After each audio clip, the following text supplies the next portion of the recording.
and welcome back to the DownLo Weekly Show, where we're giving you the lowdown on sports, tech, music, new ideas, and innovators of the week.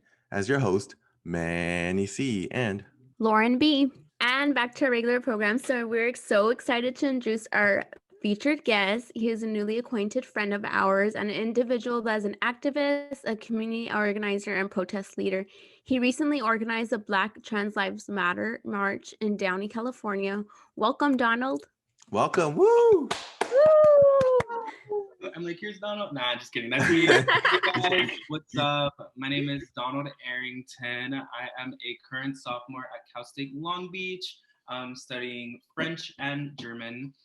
And yeah, I consider myself an activist. Not really a life guru, kind of just a viber. I'm just really here, enjoying my time, and fighting for what I believe in.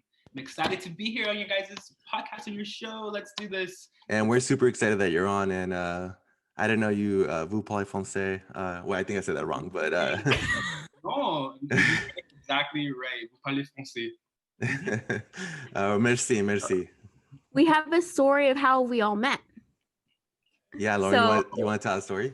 Yeah, so I follow an Instagram page called LA Protest or LA Together, and then I saw that there was a protest or a march in Downey, California, and I told my boyfriend, I was like let's go, like it's Sunday, come on, we don't have anything to do. And lo and behold, we met Donald, and he was so inspiring. I was so inspired through that march. I had so much fun. It was definitely touching moment for me, because I felt like if I want to do this protest, I want to keep going. So you've definitely inspired me, Donald. Yeah, it was super cool just seeing you, lead everybody, taking the stand and communicating your message and just having everybody behind you. It was super awesome. The way you speak, it's prolific. It's super awesome. And we're super happy that we met you. And we're thankful once again that you're on the show. Mm-hmm. Oh, thank you guys so much. I actually remember meeting you guys too, because you guys came up to me after the protest. Yeah. And we have this podcast. We'd love for you to be on it. Like, is there any way that we could follow you? This and that. And I was like, yeah, woo. And then we had a nice little kiki, and that was it. Yeah, that was all. Yeah, that was all Lauren. She made it happen. She's like, I'm gonna go up to him. She was kind of nervous. She's like, I don't know, he's busy. He's talking to a lot of people. Yeah. I oh my god. So you never know how big a protest is gonna turn out. Now I don't know if you guys went to the very first one that not the technically very first one that I held in Downey, but the first one that I held this year in Downey. Mm-hmm. And that one had a ginormous turnout. There were I literally think over 500 people there. Oh, wow. It was crazy because I didn't think it was gonna be that huge, and you never know who's gonna show up. Mm-hmm. You guys are you guys aren't even from Downey, and you guys still showed up and showed out. But the thing I would stress to people is that you don't have to be from Downey or from Southgate or from wherever in the South LA, Southeast LA region. You just have to show up for your community, because at the end of the day, we're all from the same community. Downey is not that different from El Monte. Downey is not that different from Southgate. They're all literally the same. So yeah. For sure. Yeah. That's so true. And it was so inspiring. I just felt like after this one, I'm like, I want to keep going. I want to keep in touch with Donald. I want to see if he's going to do any more protests. I wanted to ask you, Donald, how do you balance your personal life, school, and then spending times with your friends and family, and then organizing the protest? Because I know it takes a lot of work. Mm-hmm. What's your secret? Yeah. So honestly, the real the reality of it is that there is really no balance for me. At one point you're prioritizing one thing, and then at another point you're prioritizing the other. If there's a balance, I certainly haven't found it yet, so I cannot tell you what's a great balance for this. Yeah.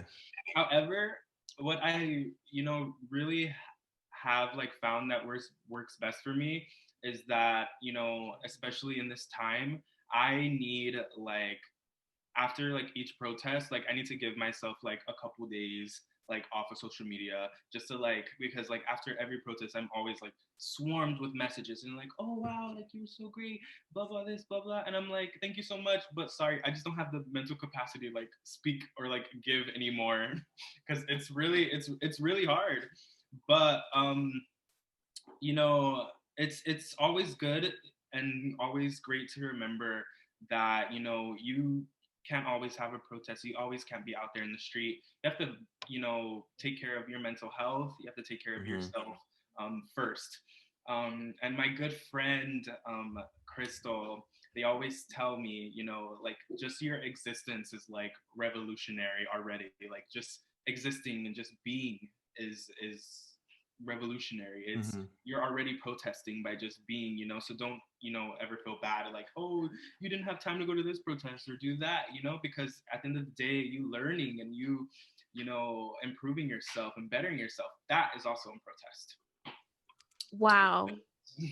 Everything you said was like perfectly stated, and we're just beginning this episode. I'm just like, wow, I'm really inspired. Yeah. I think that's important because like we took a break off social media with the podcast itself. I mean, even if it's positive messages, it's overwhelming. And I think that's important that you tell everyone that, hey, like it's okay to step back and it's okay to say like, hey, I really can't take everything in right now, but I'll get back to you, or I'll get back to that. And Exactly. I think that's so important, especially because everything's so quick, so fast, and even with messages or DMs, it's kind of overwhelming. And like us as a podcast, it's really hard to balance everything right now. Exactly. Especially like in this time, like, you know, if it was just like normal, like, well, I mean, what was normal even my dog. But I mean, what was normal like back then? But it was definitely different is what I can say. But you know, it's so weird how like draining everything could be, like, you know, just getting up out of the bed is draining, and before the pandemic it was draining, so imagine in the pandemic. But yeah, you know, you're first always, and I just try to remember that. So yeah, so Donald, I just want to get into like your journey and how you started being an activist, or what motivated you, you know, before you set up all these, you know, marches and protesting. Yeah, so this actually isn't even like the very like this. My dog is like perfectly timing the squeaks.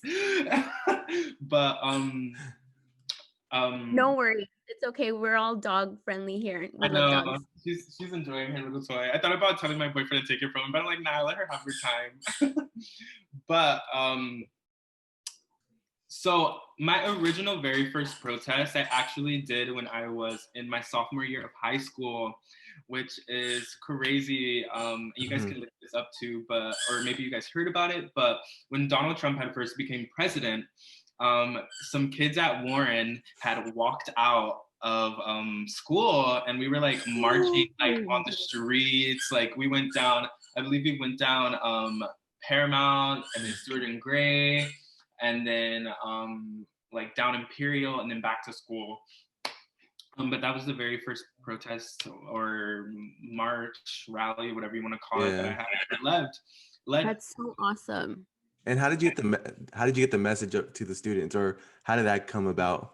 So originally, like it started off, okay, I don't know like what or who created like this ad that went around in our school, and everyone's like, oh, we're all gonna walk out and like do this and that, and I was like, cool. And someone sent it to me, and I was like, yeah, like, because I've always been very vocal at school, and especially when you're like one of the only Black people at the school and you're vocal, a lot of people are gonna know like what you're about. And so one of my friends sent me the flyer, and they're like, oh, are you going to this? Like, let's go. And I was like, yeah, let's go. And I sent it around, and I guess I kind of made it like big, but it was not originally my idea. However, I ended up leading it because I was there, and I was like, or like a bunch of people just showed up, and I was like, okay, are we gonna go? Like, what are you guys doing? And I was like, let me take charge. So I did. And it was the very first time like I really started to like, I guess, get into like activism or like physical activism, because Mhm. I had already like what really changed me in my life was the Trayvon Martin situation, and I believe that was Oh, 2012, 2013. yeah. That was so big, Yeah. especially in the Black community. And for Yeah. me, that like changed the way that I started to realize a bunch of things. Now, when Trayvon Martin, like when everything had happened, um, I was only, I believe it was 2012, either 2012 or 2013. So Yeah. I was 11 or like 12 around there. And so when it happened, it just like, it kind of like shook me to my core. It kind of like made me realize like so much. It was like my awakening point, and I feel like that was a lot for a lot of Black people. I'm not gonna say that I grew up in like a revolutionary home with everyone like just empowering me to be an activist and go against the white man or this and that, blah blah. Yeah. Because I didn't, like, no one in my Mhm. family like knew anything about that. And when it all happened, it just like set in for me. And so that was like when I realized like, whoa, like I need to step up, like I need to like do something, like, and that's really what changed for me. But yeah, first protest was in high school, and then from there on out, it was just like little by little, really, like every really, it's a group effort. It's not really Yeah. just by myself. Uh-huh. It's an amazing group of people combined. Yeah, you mentioned that it's a group effort, right? Who are some of the people that help you out? I know you mentioned a few people earlier, but Mhm. you want Yeah. to give a little shout out to people and talk about their support? Yeah. See now, oh my God! Now I just mentioned that I realized that I mentioned one of my friends' name. Uh-huh. I don't even know if I should really give out names, like for privacy reasons, Oh, because I don't know. Some people, I don't know. I don't Yeah. want to get no one in trouble because we got a lot of yeah. enemies in Downey. Yeah. But I do work with a youth collective in Downey. They're called Downey Resistance. You can find us on Instagram, on Twitter. We even have Facebook too, but we don't really use it. Sorry. But yeah, it's just a group of like just literally like Black, Indigenous, and people of color, non-binary people, like just coming together, and we just all decided that we want to focus on our community of Downey. Now we're small, like it's probably a handful of people who are like directly involved in like everything that we do. However, like we're powerful, like a Mm-hmm. lot of people have heard about us. A lot of people recognize me, especially when I'm anywhere in Downey, and they're like, "Hey, you're that XYZ kid." I'm Yeah. like, "That's me." But yeah, it's a group effort. And then not only is it a group effort, but a lot of our community work and our efforts are based off of other organizers and other things that we see happening around the world. Like for instance, we're still trying to get a community fridge in Downey, but that idea originally wasn't ours. It's because it's been happening all over the nation, so we're inspired by the activists and the organizers before us, and also the ones who are existing today and doing things. So that it's really a national, global effort. It takes a tribe pretty much. And I noticed, Donald, that you're like a natural leader, so never hide that. Like I feel like Mhm. it does take a group effort, but at the same time it does take a leader to lead. And we're like so inspired by you. I think that's important that you do also mention that it's part of a group effort, but at the same time, like just collaborating, getting ideas together, it takes work, Yeah. but you're doing great, and we're honestly so proud of you, honestly. Thank you. I don't know if I would call myself a leader because I'm so scared of authority. I'm so like, I don't know if I say this every single like protest. So I'm pretty sure I said it at the one that you guys went to, but I like get up there and like, hey guys, I'm not the leader or anything because I hate authority. But I I definitely would say that we're all leaders. Even you guys, like you're leaders in your everyday life. Like there shouldn't be like a person that is just up there in front, and he's the face of everything. There should everyone's faces should be up there. What's stopping us? But Yeah. thank you so much. I really do take that as a compliment. That is beautiful. No, 'Cause it's I'm true. like, oh my God. And you're so young, and it takes Yeah. a lot of work, and it takes a lot of courage, and that's definitely what you have. I know there's gonna be times where it's like, like, is it worth it? Like, you don't know who else you're inspiring, and they might not tell you. And Hmm. I hope that you know that that we're inspired by you for sure. Yeah. Thank you Yeah, so much. and you're super brave too. And like I said, it's not easy, like leading everybody, right? You say you don't consider yourself a leader, but your actions, your words, the people follow you for a reason, right? That story that you said about in high school, it's super cool. I Like, know I'm scared. That's scary. Like authority is yeah, a scary feeling because not only when you're a leader, not only is you like, even though I won't admit it, but not only will people like, follow you, but they're the ones that, hold you accountable too. Like, yeah. I mean, who knows? I'm a human too. I can still make mistakes. I'm gonna make mistakes. And I hope whoever's following me, they keep me accountable and they Hmm. keep me in check. Yeah. Question, how do you deal with people that don't follow, right? That people that don't believe in, like, what you believe in, and people hate. How do you deal with that? Because I'm sure there's hate. I mean, it's everywhere, right? And it's one of those things that we as leaders, have to deal with. So how do you deal with that? Mm. I'm a big fan of communication. Like, I really prefer like to communicate with people, and Hmm. if they're willing to listen, then that's amor. Sorry, I was laughing. It's okay. But I I'm willing to communicate up until the point where I'm like, if this person isn't listening to me, then at the end of the day, you can't win everyone. You Yep. can't change their opinions. A lot of the times people want to think the way that they think, or they want to feel the way that they do. Hmm. And personally, I don't have the attention span to like sit here and like try and drill into your head XYZ. Yes. So I'm like, Yes. if you want to learn, if you're here to talk, if you want to discourse? I think that's good. Like, we can do that. Thank you. You like But perfectly stated yeah, that. I don't like to like feed on people's hate. Like, of course people are gonna hate me. Like, Hmm. yeah, but a hell of a lot of more people are gonna love me. So that's Yep. what really counts. But Yeah. yeah, I just let it exist. You just like brush it off and be like, that's your energy, right? Like, I have my energy, I can control my energy, I can control what I say and my actions, and like, boy, bye, like, who cares? Exactly. But I'm not gonna lie, sometimes some people be getting me. They be saying some things. Like the other day there was like a Trump, like there was 3 people on the corner of the Los Angeles like registrar office, Mhm. in Norwalk, I think. Yeah. And they were like, go Trump, blah, blah. And originally I was like, just drive by them, who cares? But I had time that day. I did a U-turn, I went down, rolled down my window, and I was like, losers. I had the time to. So I'm not gonna lie, like, I'm human. Like, every Yeah. single person, like, I'm not gonna be like, oh, whatever. Sometimes I'm gonna be like, we gonna talk. Yeah. And I had time that day, so yeah. That's so funny. I think like with my family members too, like there was this, I told Manny like probably last week, something had happened and I was so inspired by my dad. I was like, wow, like if you can do it, like I can do it. Like I could brush it off like that too.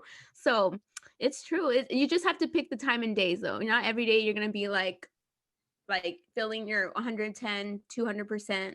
Exactly. But days, I'm just gonna put my fist up. I'm like, let's go. I'm ready. Right. Let's bring up your research. Let's go. Come on. Bring up your research. Exactly. All right, Donald. So one of the things we wanted to know too is how has your upbringing helped you shape? How has your upbringing shaped you to who you are today? Right. So we all, grew up in different places, but has that helped you and shaped you to who you are today? Yes, and oh, this is such a great question because I actually had this realization this year for me, like in the pandemic, where I realized that, I used to hold so much like anger and like sadness and pain from my upbringing. And I started to realize how much like my upbringing like correlated with the exact work that I'm doing. And it's so crazy because I never even realized it, but I grew up poor. My father was like in and out of like prison, so we never really had like a good connection. And it wasn't until like I was probably like in middle school or so, when like I want to say, actually I'll say probably like my freshman year of high school, when like my father, like it was like his last time in prison, and he like hasn't been in since then. But by then, like I felt that I was already mature. Like I didn't need that. Like it was not time to play like football. Yeah. But You had to grow up quick. yeah, like I had to grow up quick, and like especially dealing with like all my life, like I've dealt with not only just like being impoverished, but like how do you call that, like being a victim of like the police state, being a victim of like really being a victim of poverty, and like growing up with like family members who are like addicted, and like just a bunch of like different like issues. And it's so crazy, when I was younger, like I always felt such an anger towards like my situation and like my life, and I always was like, damn, like why the hell does life like exist like this for me, like I held a lot of disdain against my father because like he was in and out of prison and he wasn't in my life, and that's something that really affected me when I was younger.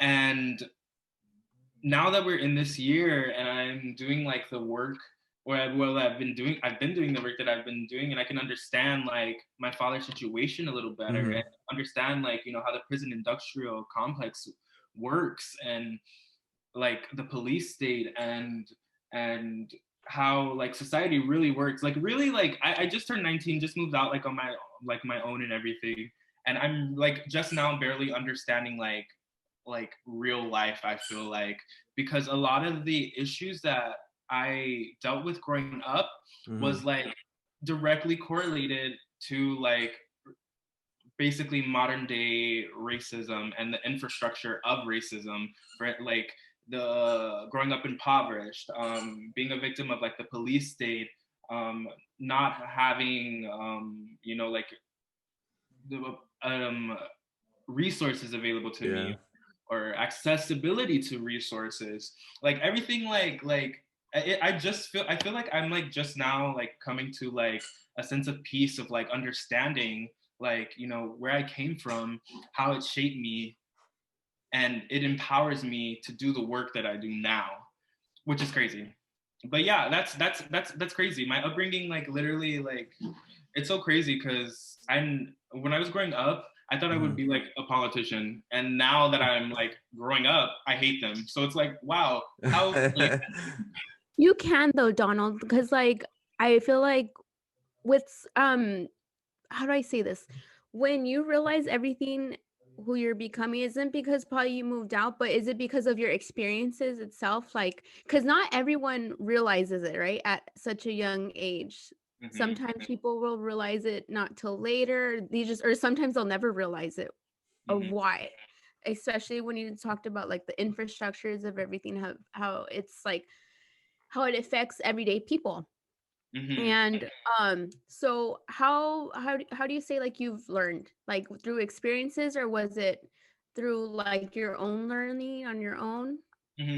I feel like maybe it was like a combination of both. Like it was definitely my own experiences, but now that what I really think it is that now that everyone's stuck at home, stuck with their thoughts, it's been making me think a lot. And I smoke, and when I smoke, I be like having revelations. I'm like, whoa, I'm like connecting ecstasy. I'm like, whoa, what's going on? And so it definitely was like my experiences. At the same time, I really think it was me, like part of like my own healing personally was to go back to like those moments in my life, or those situations, and to look at them and break them down and be like, hey Donald, like this wasn't because like your parents are shitty, or this wasn't because your dad doesn't love you, or this wasn't because you just have a shitty life. It's because, oh wait, can I even cuss on here? I'm so sorry. Yeah, of course. Yeah. I'll put the explicit tag on a podcast. But it wasn't because of like all of those things. What it was because of the infrastructure of my life, because the cards that I were dealt with before I was even born, because it's the cards that my own parents had to deal with, you know. And I'm not gonna blame them for, you know, their situation, because it's not even their situation. It's everyone's situation. It's our community situation. It's something that was predestined Sure. like before me, before them. Like it really helped me with my own healing, like healing. And that's like the best part about like what I do. And it's about like working with like the community, Mm-hmm. because it really puts everything back into like full circle. You know, it makes you understand things more. But not only that, it really took away like a large like amount of spite and hate in my like heart. Like, oof, it was ugly. But now I feel better. So that's good. I think that's important that you mentioned that self-healing, right? You have to go out and seek it. It's not going to just come to you. You literally have to do your inner work first, and Exactly. then along the way you might help others. I think, do you think that these walks and protests have been a sense of healing, like a sense of like, do you feel good after these protests? Like, how do you feel? Oh yes, it's a bundle of emotions. Like, especially when you're like in the front of them, you know, it definitely is overwhelming. However, like I've learned so much. Like, so before I started organizing like in Downey, um, like the very first protests that were going on in LA, like I think the very first one I went to was probably in like June or so. Okay. And you know, in Downey, like, you know, I can probably count like the amount of Black people I know like on my hand. So going out there to LA and being around like other Black people and other people, and it wasn't even only just Black people, but you know, you have Latinx people there, you have um Asian people there, you have like everyone like coming together, um and like standing up for a cause. Not only is that empowering, but as a Black man, like that is like your own, that's like a whole nother level of like healing. Because especially growing up in Downey schools and being like one Mm-hmm. of the only Black people, you know, and you go to a protest and you hear all these people out here saying, hey, you, we love you. It's like, damn, like, whoa, like that Mm-hmm. really does hit you in the face, because Yeah. you're like, wait a second, like I'm actually existing and people will like hear me and they love me. So that definitely is healing. And not only that, but when we hold these like specific protests, like for instance, like the Pride March that we did, or the Black Trans Lives, we not only like I honestly believe that, you know, you don't only draw healing from when you heal, but you can heal when other people heal as well. And I just hope that there was some person out there who I touched and they're being healed right now. And I'm like, please send that energy back my way. Let's all be together. So yeah. That's You have. awesome. Yeah. You've inspired so many people, Donald, and I'm sure maybe they didn't even get your Instagram, but luckily we were able to, and we were still able to get in contact with you, and we're so lucky that we were able to get to that. We're able to find the march, Yeah. and so thank you. So thank you for everything you do. Mhm. Seriously.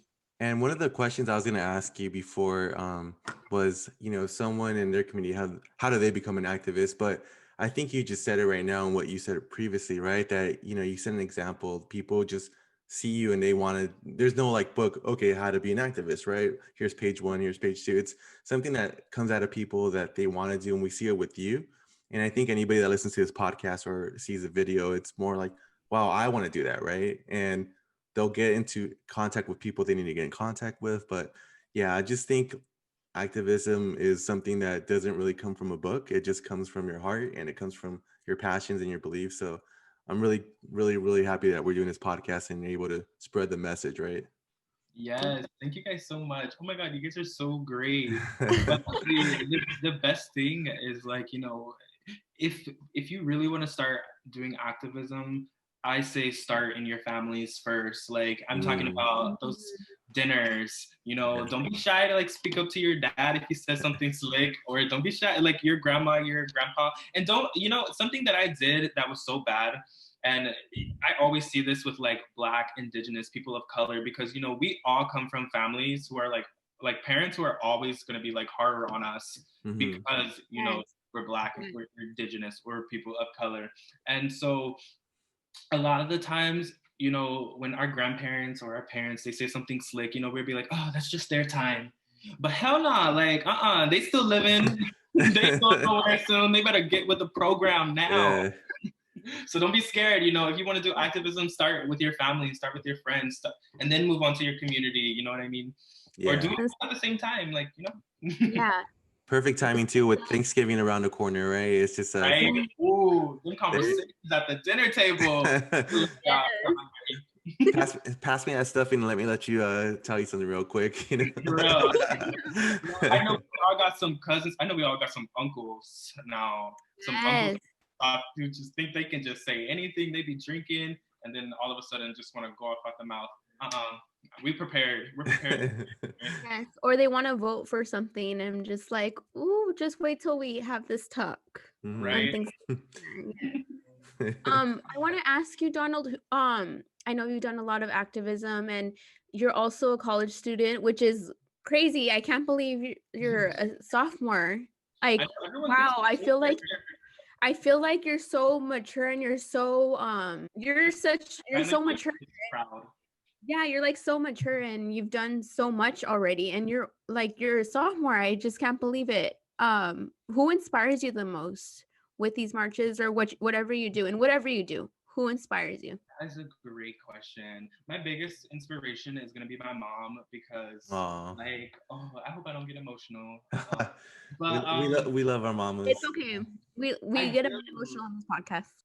I do, and it's so crazy because like I have so much love for my mom, like, but like I can go head to head to her. Like we can fight so bad, and we do fight bad, like bad. And at the end of the day, like that still is my inspiration. She's my rock. She's my everything. Even though she would like want me to text her more, but I suck at texting. But like she grew up like really difficult, and her story, her struggle inspires me to keep going on. And I have like explicit memories of when I was younger, like to be completely honest, like the very first activist like I've ever seen was like my mom. And when I was younger and I started like having like when I was getting older and I was getting a little fruity, like too fruity for like my uncles and my like grandparents and all that. And my mom would always like be right there to defend me. And like she always told me, like always be like, she would always be like, you know, stand up for yourself. Like, don't be scared. Like someone like my mom always said, if somebody put their hands on you, fight them back, which isn't really necessary to tell somebody in like third grade, but I didn't take it like to the heart, because like, you know, not only the way I take that is that not only is it like, you know, physical fight, but it's like basically saying, you know, stand up for what you believe in, and you know, what you love. Which is so crazy how she always told me that, because me and her were always getting into it when I was standing up for myself, especially against her. But that's my inspiration. I love her so much. Okay, we need to have her on the show. Can she be our next guest? Right? Oh my God, if she can even operate Zoom. My mom is not even that old. My mom is not even 40 yet. She's 39, I believe. 38, 39. Right? And she's helping like my siblings like with like Zoom and all that. And she's like, what's a Zoom? Like this and that. I'm like, oh my God, no. So yeah, good luck trying to have her on there. You can probably get her on the phone or something. Yeah, for sure. We'll have her as a guest.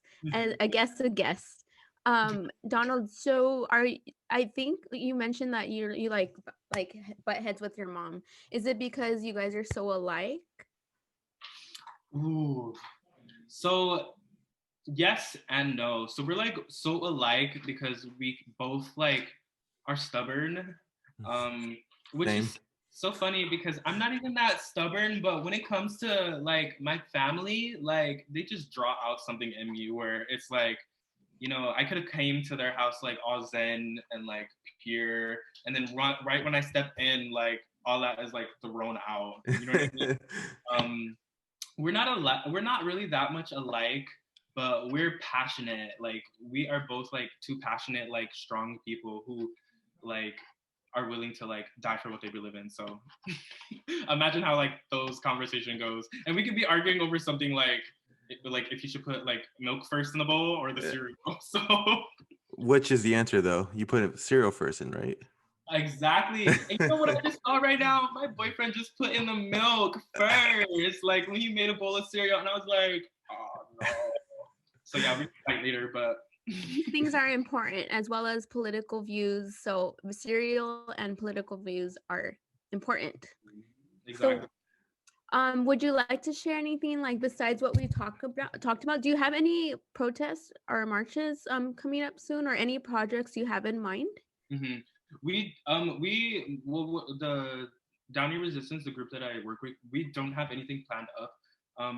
Recently, just because we're all kind of like, I mean, this election season is like literally so stressful for everyone. Yeah. Not only that, but you know, Yeah. we do get a lot of like threats and like death threats and like a lot of like scary things. Not only that, but there's like a lot of rumors around about, well, I'm not even gonna say the rumor out loud, but like there's a lot of crazy scary rumors about like who runs Downey and things like that.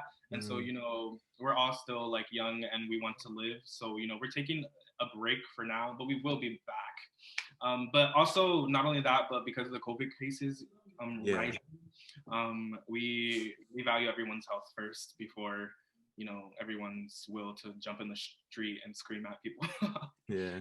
But yeah, a personal project I am working on, but probably won't get actualized until much later, is that I've always wanted to.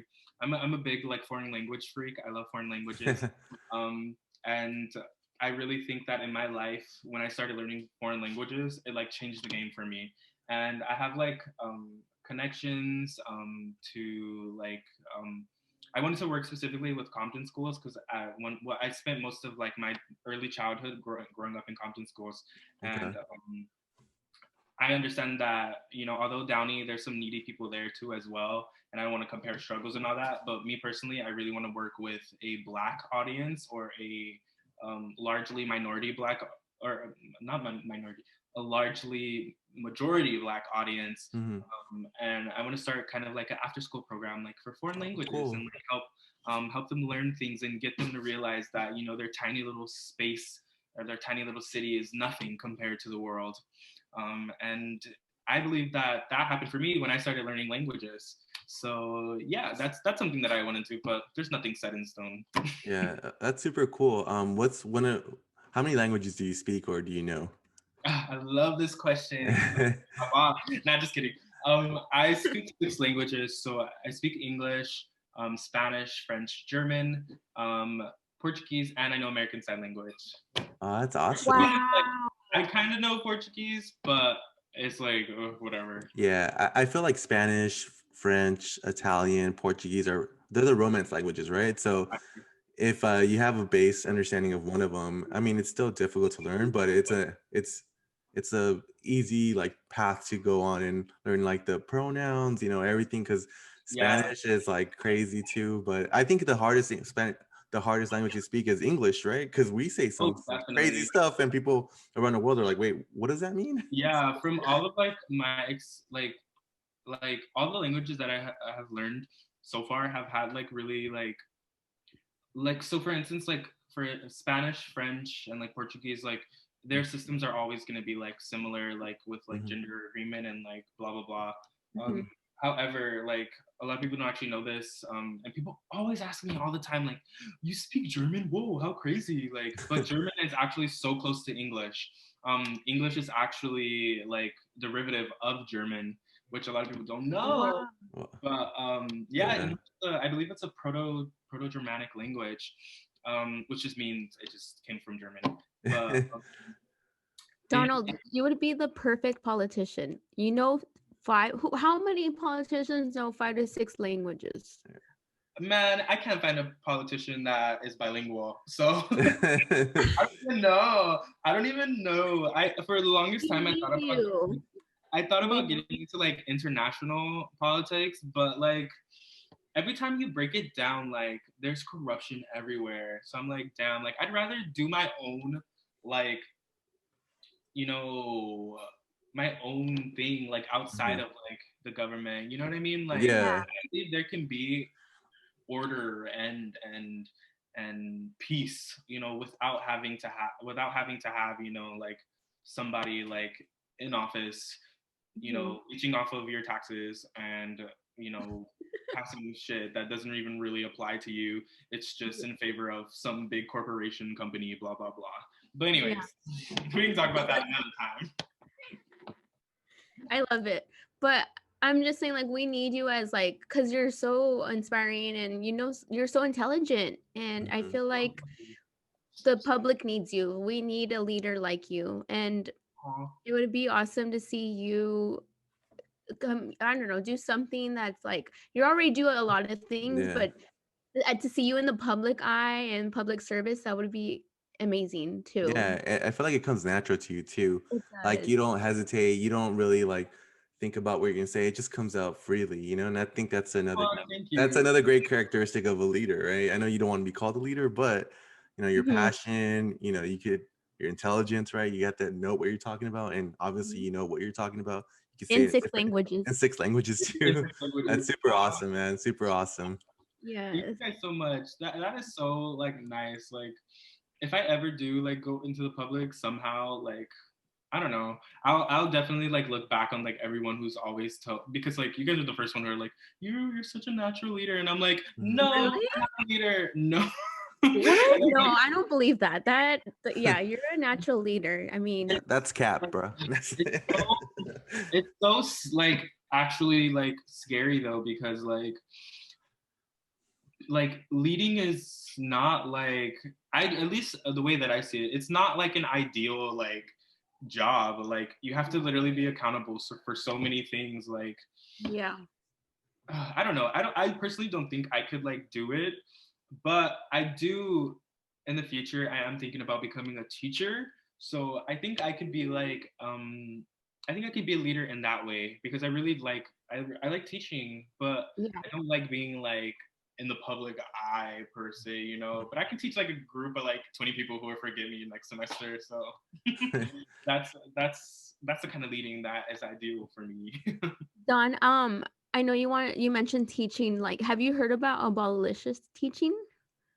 Abolitionist teaching, Yes. yes, I have learned. I have, and it is so beautiful. And I've actually taken like It some is. notes from that, like for my future. Like I don't know if you guys saw that video of the girl. So she has a son, and her son did something bad, and she like put him in timeout, but she found out that that wasn't like good for him. So instead, what she did is she made a little corner in her house, like a calm down center or something, and then she had like things there like for like her son to like play with and like to express his emotions. And then later on she went and talked with him, and he didn't do it anymore. And I was like, whoa, like that is another way of abolition.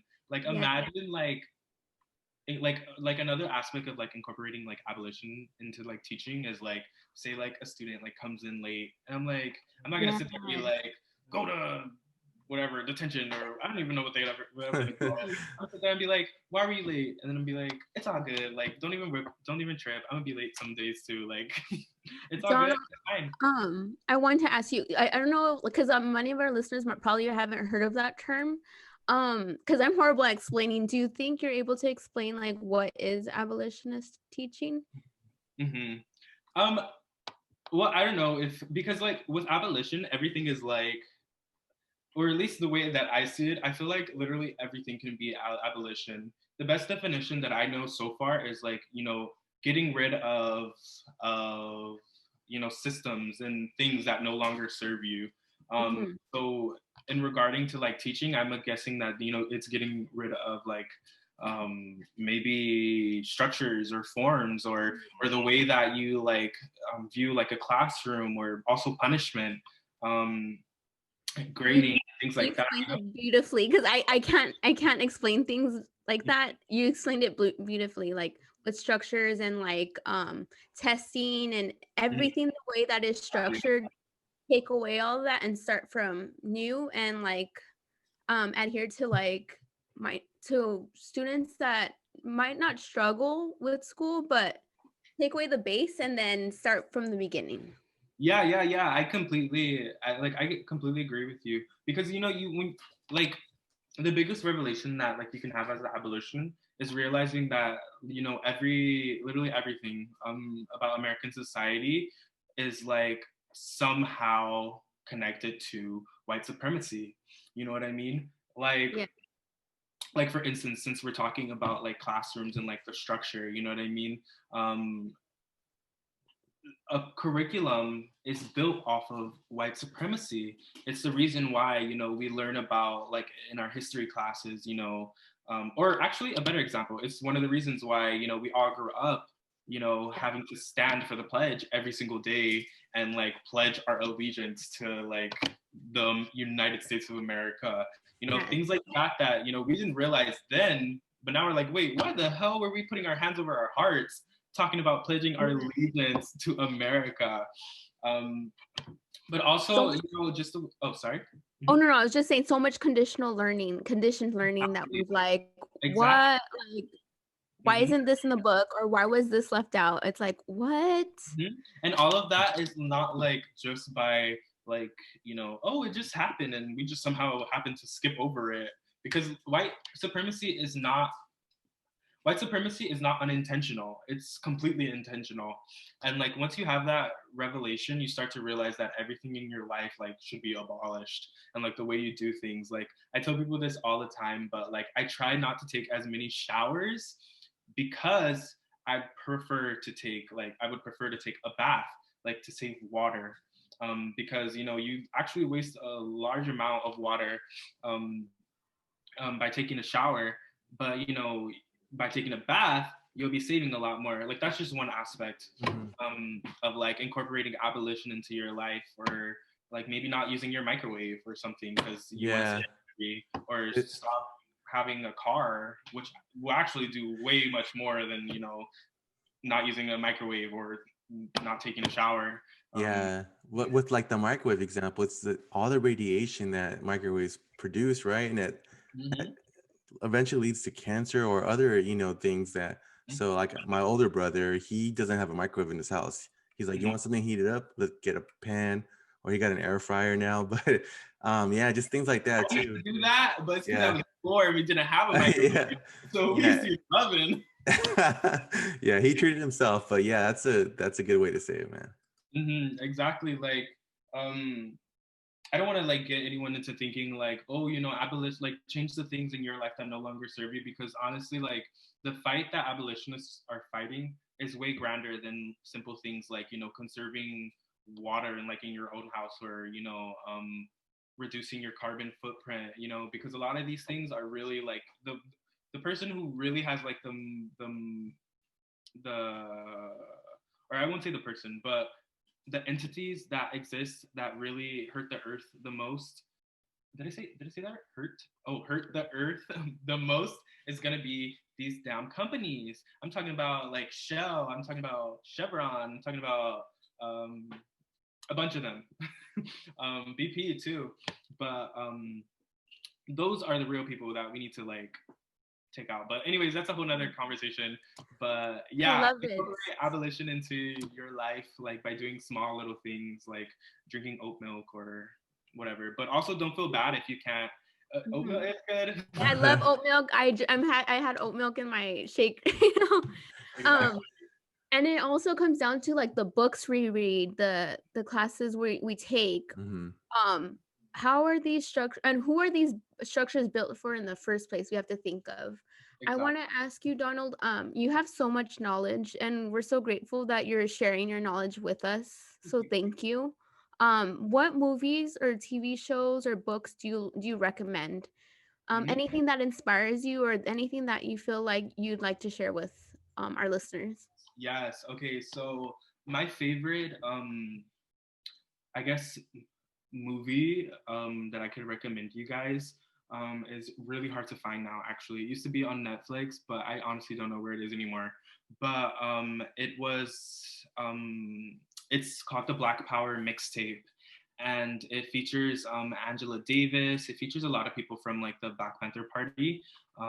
But the reason why why this movie specifically, like I love it so much, is because like I have like direct connections like to that story, and in that story they mention like a lot of like things that like my own family went through, things like dealing with I believe like the Mississippi bombings or the church bombings, things like that, that like I went back later and asked my family and they were like, oh yeah, that actually happened. I was like, what the hell? Like just crazy things. And like learning about like the Black Panther Party is like really so important because a lot of people do not know, like, I mean, I didn't even really know like what the Black Panther Party was. I mean, in school they'll tell you that it was like a militant group that like was so horrible, but that is a great thing to read. I mean, to watch the Black Power mixtape.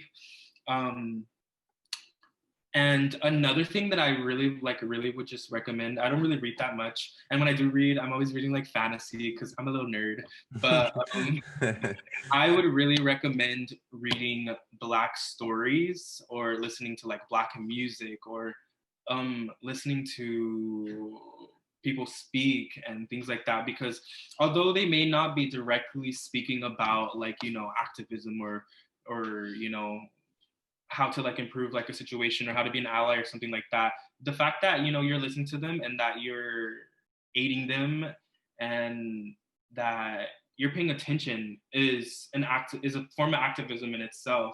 I was gonna recommend listening to a lot of Tupac music, which is something that I hated when I was growing up. So I was a little fruit, so I was like, ew, I hate that. Like my dad always was playing Tupac, and I was like, this is so dumb. Like, why the hell do I gotta listen to like some old ass hip hop? Like, boring, right?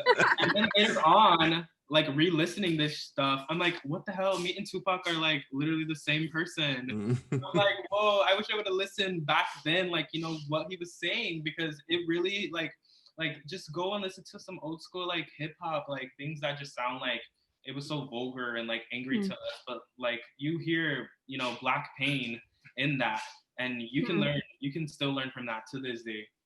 Yeah. So I think Manny gave me a Tupac book. I still need to read it. Remember, Manny? You've like Yeah. found it in a car by chance, and I was like, I'll Oh take this. yeah. Thank So you. like I had a rental. I needed a rental because I got in a car accident, and so I checked the car. So I checked the car, and I found a Tupac book. And I was like, "Hey, Lauren, you should read this." You know, so it's crazy, but yeah, you should read it, Lauren, and give us the lowdown on the next episode.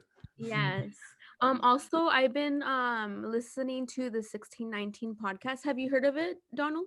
I haven't. No, it's really good. You need I can send it to you, but it's from a writer from the LA Times or the New York Times. And she just talks about her experiences from the Black community and growing up Black and her family's past and history.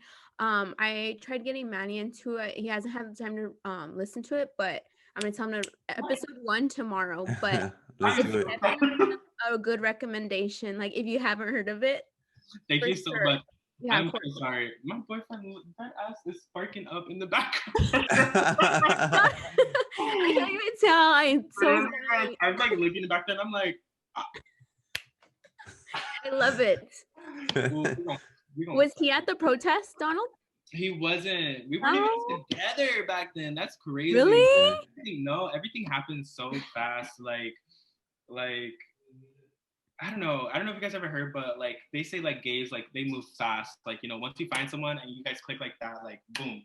Oh, And now wow. we're already like living together and like everything. Like, And you crazy. guys live together Yeah. already? Oh, that's so awesome. That's awesome. And you know, it's so crazy how that worked out because like I needed to leave like my parents' house, you know what I mean? And his situation too, like he had to leave, and it's so like we both like have been like dating each other like for a bit, and like both of our circumstances like kind of like meshed in like at the perfect time, and now like we're living together and everything's like all happy and great. So That's awesome, man. Happy for you. Yeah, we're all so happy for you, Don. You deserve it. You deserve happiness because Yeah. you're such a powerful being and we appreciate you. Stop, I'm start crying. Wait, I have to before like wake up every morning and like tell myself like, yes, you deserve like happiness because like I'm not gonna go into details, but like the other side of like activism, like you also have to remember that like these people who get up in front and like talk and like express their views and all that are like people, you know what I mean, they still yeah. they still have trauma, they still have pain, Yeah. they like wake up in the morning like sad, or they go to sleep at night sad, you know what I mean? Yeah. It's it definitely is hard, but it's definitely better. Yeah, no, we're inspired by you, Donna. No matter what, like we'll always be here for you. We can't wait for your next march or protest. Yeah. We usually end the show, Donald, with a quote of the day. Do you have a quote of the week? Ooh, a quote of the week. Ooh, I don't. Can I just make up a quote of the week? You can make up a Of quote. course. Make up your own. Let me just make up a up quote of the week right now. Okay, let's let this just flow naturally. Like, what do I want to leave the people with? You know what I mean? Or you know what? Actually, I'm not even gonna think too hard because I don't feel like it. What I'll do is I'll just I'll just say like what I said earlier, because like just like saying that my friend told me like is so powerful, and I still believe it to this day, and it keeps me going when I feel like sad and when I feel down, or even if I want to like participate more, but I just don't have the mental capacity or the energy to. But your existence is already revolutionary. Yes. And that's all you like have to say to it. You know what I mean? Like just the fact that you're on this planet and that you're living and that you're breathing and you have food and a house and hopefully like love and hopefully a dog too. But like that's all you really need. Like your existence already revolutionary and you're loved. Oh, I love it. I love it. And it's so important right now during this time too. I know times are hard and the virus is spiking, and everyone's just trying to have a voice, and we're so inspired by your voice. So thank you, Donald. Yes. Yeah, thank you once again. Oh, thank you guys so much. That is so sweet. Wait, now I have a new quote. Everyone should watch the DownLo weekly show. There you go. Yes, we love it. And we're so excited to have everyone listen to this episode. It was so powerful, honestly. You're a powerful being, Donald. Yes, I'm so excited. Y'all gotta send me to it when you guys are. Yeah. Send me to it. Send me it. Yeah. We'll hook you with the link. Yeah, for sure. Of course. So I'm gonna close it out. Thank you, Donald, again. I know times are crazy right now, and thank you for being so flexible with everything going on.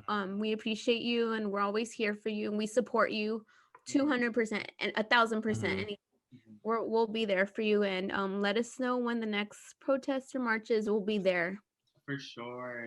And hopefully some of our listeners could join us too. That'll be awesome too. That'd be awesome. Great. Thank We you wish guys you so much. Oh, sorry. Oh no, don't worry. We wish you all the success in the future, all the happiness and love, because you deserve it. I know sometimes you're just like, oh, I don't know, like I don't want to be a leader, but you are a leader. And just by being on and speaking your voice and speaking your truth is a leader. So thank you. Thank you so much. Thank you guys for having this platform and like, inviting me on here. Like this is powerful. Like especially like, it's definitely like I can even imagine you guys getting like some hate for some of the things that I say, you know what I mean? Because it's risky.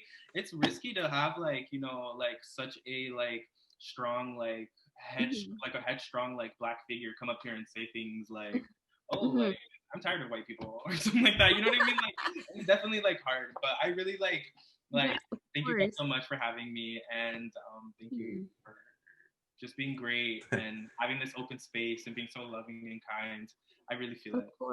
Of course, Donald, and of course your mom's invited as well. Like we would love to have you on another episode, because I know you have so much knowledge. So I know episode 2 would come like probably in the near future, right, Manny? Yeah. Yes, for sure. Yeah. We'll help her with the Zoom and setting everything up. All right, you guys, we're now active on social media platforms, Twitter, Instagram at DL Weekly Show, and we're also on YouTube. So maybe we can upload this episode. Yeah, we'll upload it to YouTube for sure. We've been a little behind, but that's okay. Go ahead and feel free to follow us. Don't forget to rate us on Apple Podcasts. And Dawn, do you want to talk about your social media handles, where we can find you, where they can follow you? Yeah, sure. Yeah. You guys can well, I have like pretty much every social media, but I really only use Twitter, but I'm on Twitter like for my own personal joy, and I'd be saying like stuff on there. So instead, you guys can just follow me on my Instagram at Donument. It's gonna be DONOUEMENT.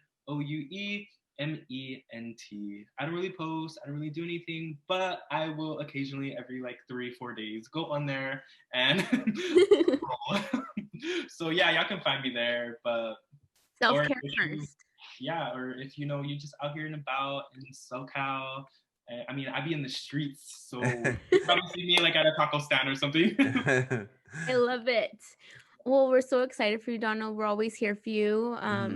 Anything you need, let us know, and we got you. Thank you. Aww. And thank you so much for coming on. Thank you guys for listening. And of course, we'll tune in maybe next episode in 2 weeks, Manny.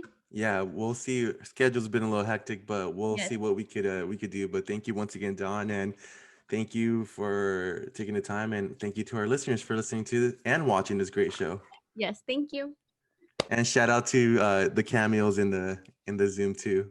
Your dog and your boyfriend. Your boyfriend and the dog. There it is. There they are. Yeah.